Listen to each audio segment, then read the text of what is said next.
Me cherry. I am blood cells in a jar. The stem you knot with your tongue tonight to impress some other girl whose hair is less shiny than mine. Another round and pool stick. I call the shots. We don't serve that here. You, all folded bills and matchbooks. In the tea light's gleam, we do Irish car bombs, and I think, who names these drinks nowadays?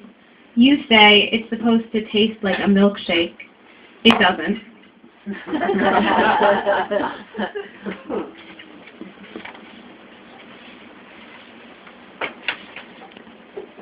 And I'm also a yoga teacher, and this is also sort of a yoga bar fusion poem. Poem for the man who called me a Jubu. And if you don't know the term, Jubu is like a Jewish Buddhist. Anyway. This is the story of my people.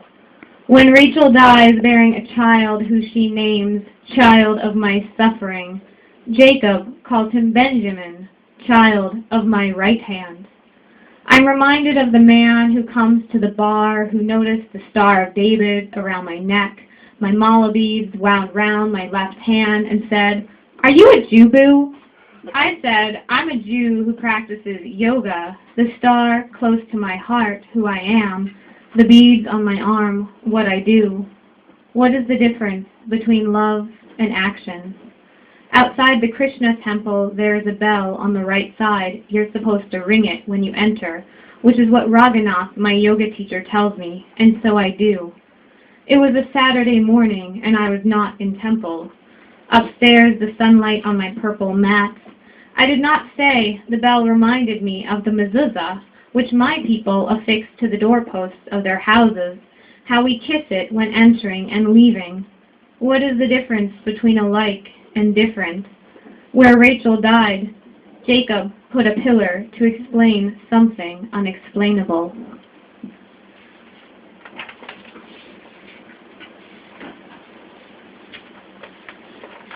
And I have two more. These are both the yoga poems, so you can see a progression, I guess. And this is called Svadhyaya, which means self-study. Ever since middle school, I was the queen of flashcards. If I wanted to learn a definition or foreign word, I used an index card. All I had to do was turn the card, the answer waiting on the other side. This or that, not this, not that. Sometimes it got tricky. In Hebrew, one word means shore, edge, or lip, and verbs deviate from their patterns, making my conjugations go awry, the way my tie-dye camp t-shirt erupted in color, not the spiral I spent hours wrapping rubber bands around fabric, like how the journey ends up being not the one planned, which is what I tell my college students when they are writing their first short stories, that you can't know how it will end until you get there, that unless you are surprised, you can't surprise your reader, which is what I think about in asana practice as I fold my body over and around itself, taking the stance of sage, warrior, and animal. What is it I am chasing after?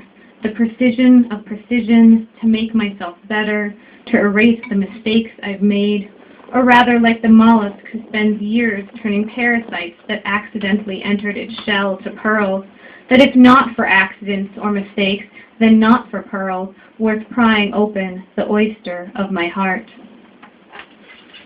And this last poem is another of Patanjali's, or no, this is one of the yamas and the niyamas. This is a parigraha, which I'm totally forgetting what it actually means, so I'm a bad yogi.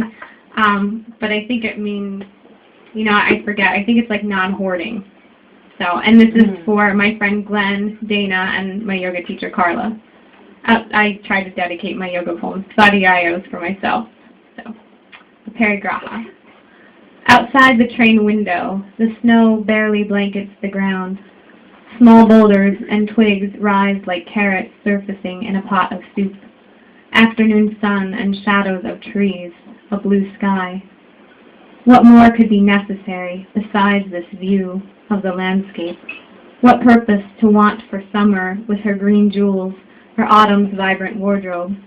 They will come in time, but now, to see these bare bodies, the bones of what already is. Thank you. Woo!